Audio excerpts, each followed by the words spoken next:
Let's learn the next topic, optimization. This is an application of the topic we just learned, absolute extrema. Right, we learned how to find the absolute max and mins of a function. Remember, the process that we just learned was find all the critical numbers and then plug them in. Consider the f at the endpoints if it's a closed interval, and then just find the highest and lowest y values. Now, a lot of times what we're going to be doing is we're going to be asking a word problem, asking for the maximum value of this or the minimum value of that, and really there's going to be just one value that we're interested in. And so even this relatively straightforward technique is even more involved than it sometimes needs to be. A lot of times what we need to do really is just find the local max or local min of a function, and if it's the only one on an interval, then it actually doubles as the absolute max or the absolute min, right? So note that this right here, right? If we've got a critical number c, and f prime is positive before c and negative after, then f of c is not just a local maximum; it's an absolute maximum.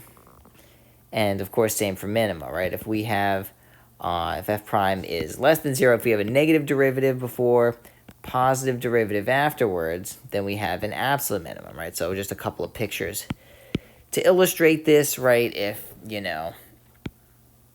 we have a function that maximizes at c, right?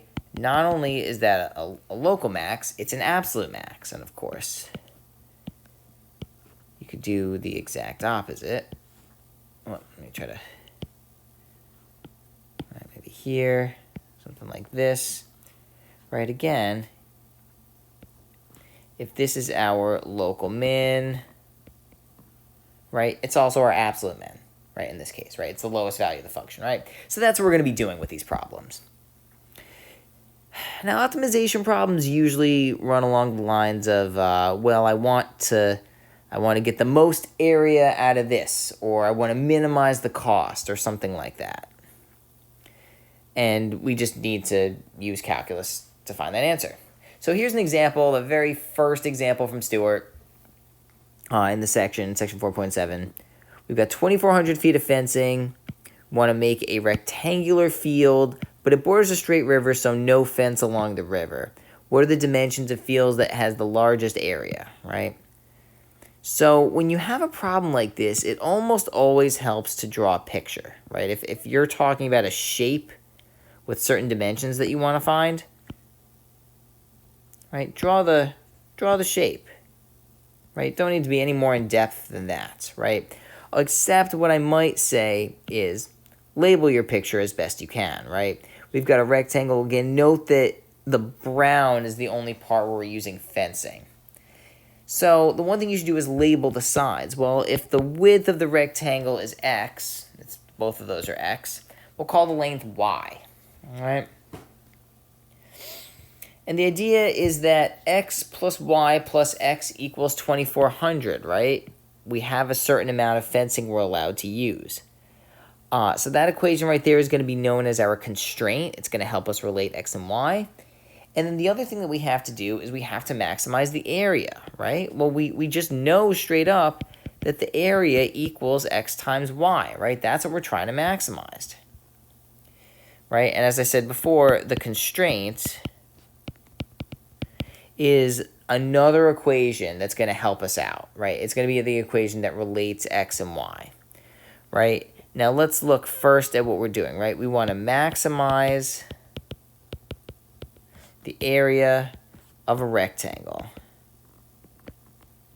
So our first equation is just a equals xy, right? No tricks, no games, nothing. Just a equals xy. What's the restriction on fencing? Well, again, if you look at the problem, we have 2,400 feet of fencing, and we have 3 sides. Remember, that 4th side does not count. We do not use fencing for it because the river's already there.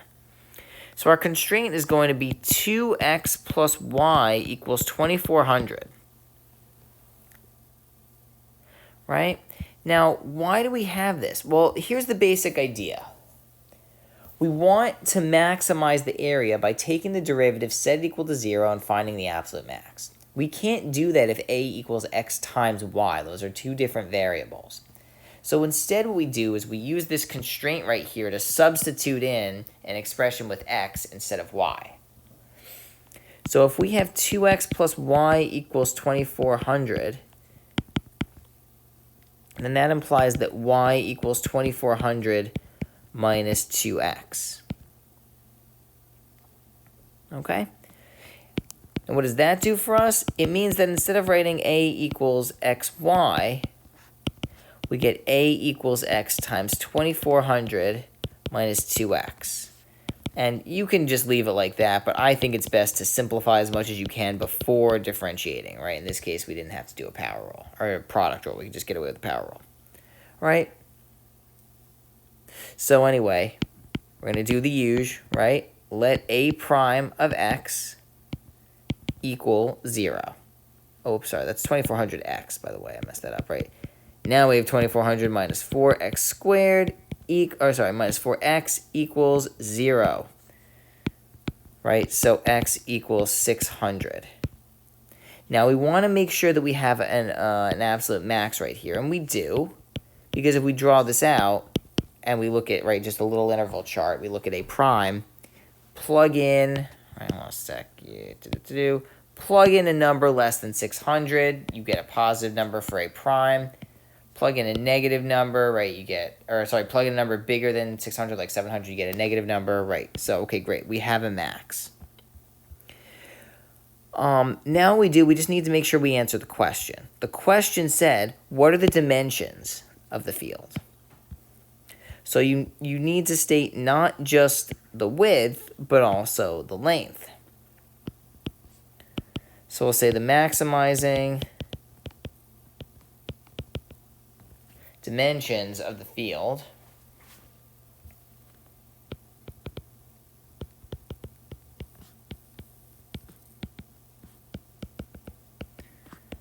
are x equals 600, and you want to make sure you use the right units. I think it was feet.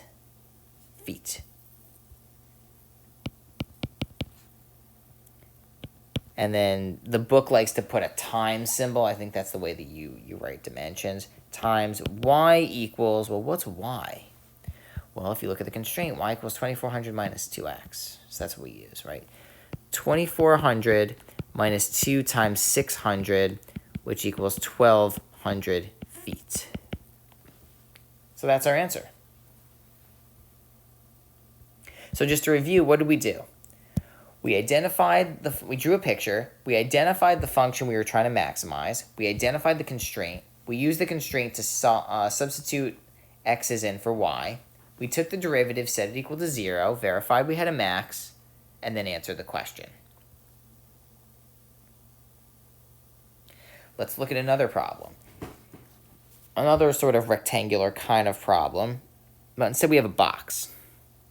All right, we have a box, 1,200 square centimeters of material. Now the box, here's the little wrinkle for this guy. The box has a square base.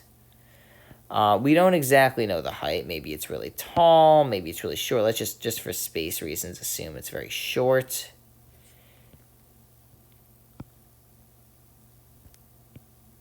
So maybe our box looks something like this. Try to draw a better box than I do. You'll probably succeed. Anyway, because it's a square base, that's important.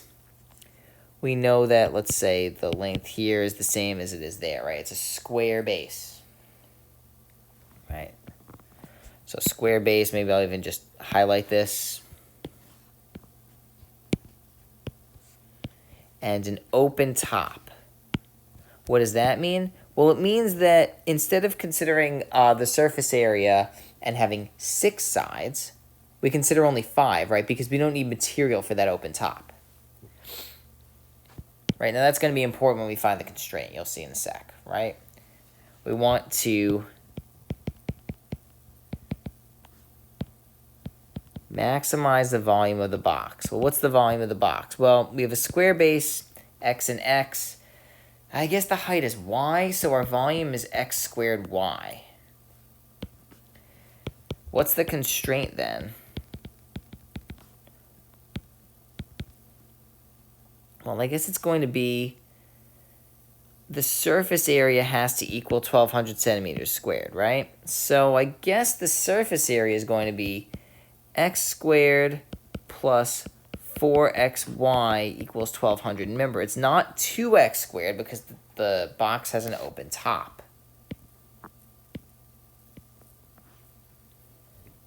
All right, so anyway, we've got this. So with the constraint, I guess that means that if you solve for y, right, subtract the x squared, divide by 4x, you get 1,200 minus x squared over 4x.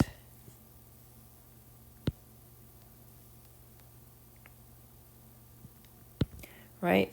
And so what does that mean? That means that this volume that we're trying to maximize is x squared y, which is really x squared times this nonsense right here.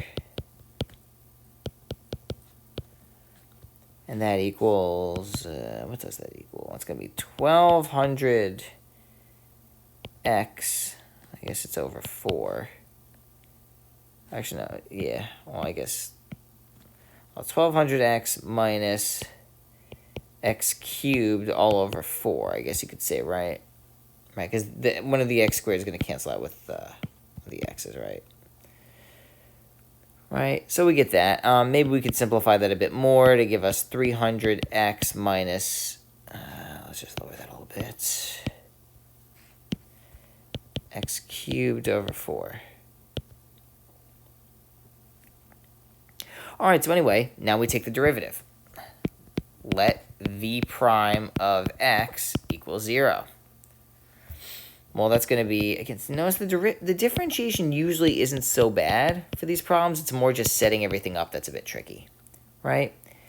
And the algebra sometimes can be a little tricky. For this problem, multiply by 4, divide by 3. We get 1,200 minus 3x squared equals 0. Divide by 3, 400 minus x squared equals 0. And we get 20 plus x, 20 minus x equals 0. Which of course implies x equals negative 20 and 20. Now note right here, we have negative 20 as an answer. That is not a thing. We can't have a negative length or a negative area or whatever. The geometry, if you have a negative number, then it's probably nonsense. So just ignore it, don't do it. Right? Don't even consider it. Instead, we have x equals 20, which is kind of good, right? Because, you know, actually, let me do it down here, right? For v prime, right, we just want one number, right? And of course, if you go back to v prime, you plug in, you can even plug in a ridiculous number like x equals 0, right? Because the domain of the function is just negative infinity to infinity. So anyway, you plug it in, you get positive. Plug in a bigger number like 1,000, whatever, you get a negative. So we do, in fact, have a maximum. All right, and then we'll just write over here, largest possible volume of the box.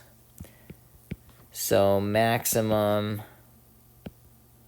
I'll say maximum box volume is v equals x squared y, which is 20 squared times, now remember what's y, you have to go back to your constraint, right?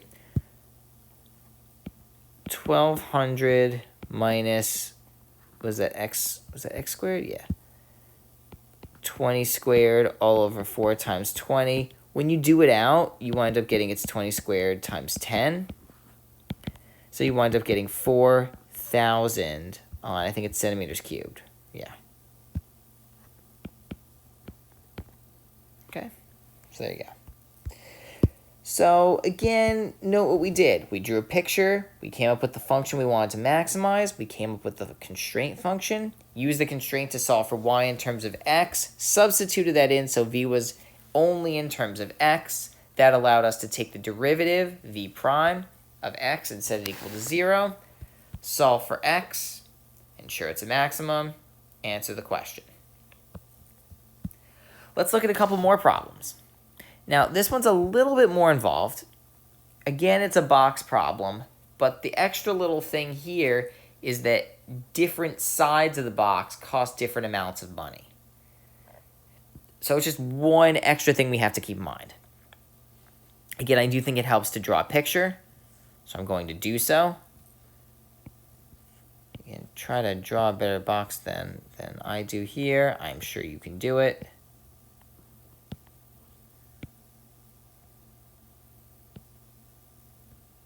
All right, so we get something like that. Right, that's a pretty lousy box, right? But whatever, you get the gist.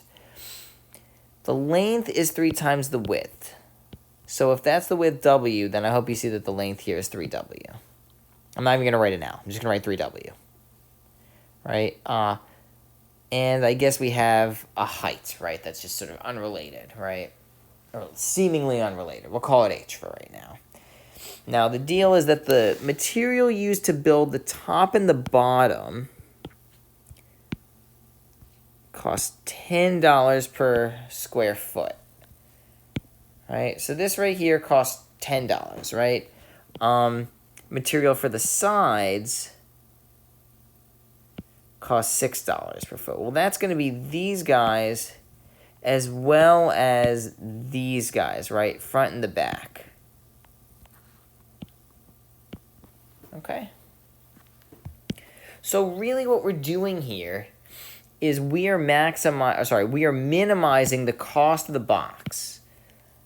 So you might think, oh, this is a surface area problem, and you're not totally wrong, right? Note that the surface area of the box, you don't have to write this down, but the surface area is just going to be the sum of the areas of the 6 faces, right? Maybe I'll say the surface area equals, I guess I'll say 2 times 3W squared plus 2 times 3WH plus 2 times WH, right? 2 times 3W squared, that is the yellow stuff. 2 times 3WH is, actually that's going to be, it's this stuff right here.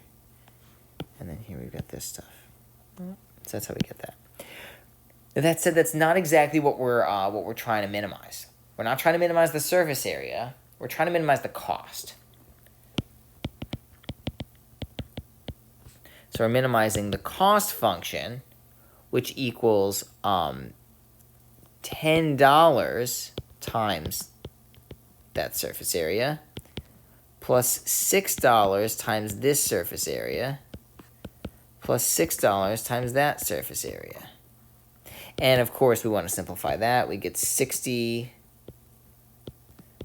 W squared plus, and then this winds up being, I think, 48 WH. Okay? Now, what's the constraint? The constraint is that the box must have volume 120. Okay? Now, note that before we were trying to maximize or minimize the volume. Here, the volume is constrained. So it can be reversed, right? It can be... The volume isn't always the thing you're maximizing. The surface area or perimeter isn't always the constraint. Alright, so we have the volume, which of course equals 3W squared H, has to equal 120, right? We should know that the volume of a rectangular prism is just the length times the width times the height. Okay. So we have that, which when we solve for H, we get that H equals 120 over 3W squared, or 40 over W squared.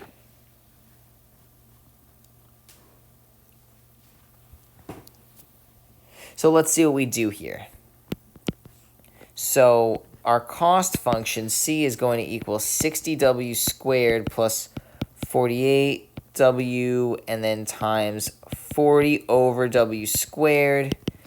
Let's make that a little bit nicer. I think when you multiply that out, it's going to be 1920 over W.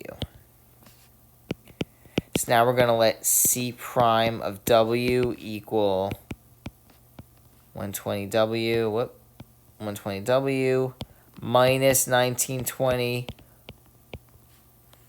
over w squared, right? Let that equal 0, right? Now, at this point, note that you have to worry about w equaling 0, right? Oh, we're dividing by 0, except you don't.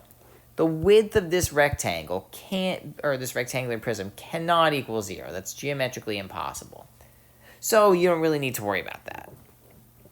Instead, you can just say, let's multiply both sides by w squared. So we get 120 w cubed minus 1920 equals 0, right? That's the beauty of setting things equal to 0. You can multiply by whatever you want, and you're just fine, right? Now, at this point, let's divide both sides by 120. It turns out you get w cubed minus 16 equals 0. And this is that difference of 2 cubes. It's kind of gross. It turns out the way to factor this is w minus the cube root of 16 times w squared minus cube root of 16 w plus cube root of 16 squared equals 0. And anyway, don't worry so much about this. This guy does not equal 0, right? Worry about this first part. W equals the cube root of 16. All right, so we need to determine the dimensions that minimize the cost of the box. We also need to ensure that we have a maximum, which we should, or sorry, a minimum, which we should, right? Because if we plugged in, go back to the C prime,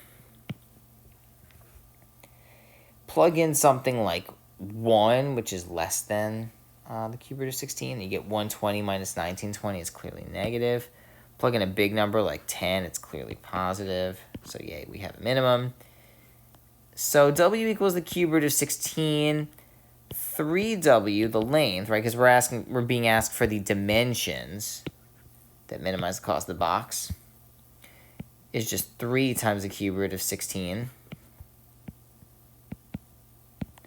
And we have h, which equals 40 divided by cube root of 16 squared. And I think these are all feet. Yeah, feet. Feet. Feet. Feet. Okay, so that's our answer. So this is a little bit more involved than something I'd ever give you on an exam or a quiz. You know, it's a good homework, good challenging homework problem, I think. But a little much for an exam. That said, hope you understand how to do it, right? Now let's look at the last problem in this lecture, right? A little more abstract. Find the dimensions of the rectangle of the largest area that can be inscribed in a circle of radius 5. Now, for this one, remember that I'm not going to even try to draw a perfect rectangular circle. Remember that being inscribed means that the corners of the interior object touch the edge of the outside of the exterior object, right? So we've got, I don't know, the length equals x, height equals y, whatever. And the circle is radius 5, right? Now, of course, you could draw other rectangles in there, you know, whatever. So the goal is to draw the rectangle with the dimensions that maximize the inscribed area, right? So how do we do this? Well, I hope it's clear that, let me just move this to the side maybe, right? Hope it's clear that we want to maximize a equals x times y. Now the question though is, what's the constraint? How could we relate x and y? Well, here's the trick. You know that the radius of the circle is 5. So you can actually do one of these guys. Right? And actually the here, if I put y on this side, just maybe it's a little more clear. The constraint is the Pythagorean theorem. The constraint is x squared plus y squared equals 5 plus 5 quantity squared, which is 100. So when you do it out, y equals the square root of 100 minus x squared.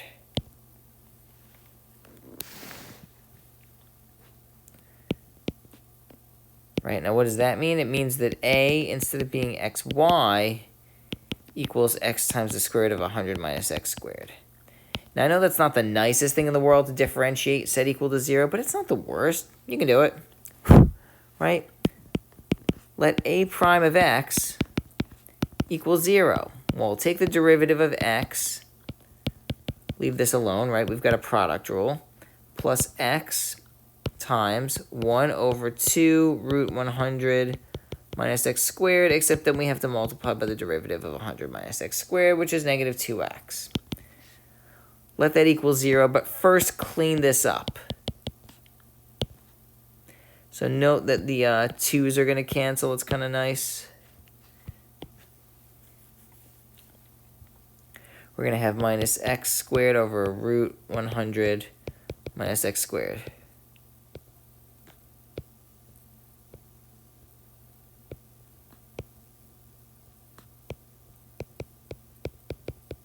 Right? We want to set this guy equal to 0. Now, this looks pretty complicated. There is one simple thing you can do to make this very, very approachable. What is that? Multiply both sides by the square root of 100 minus x squared. Look what happens.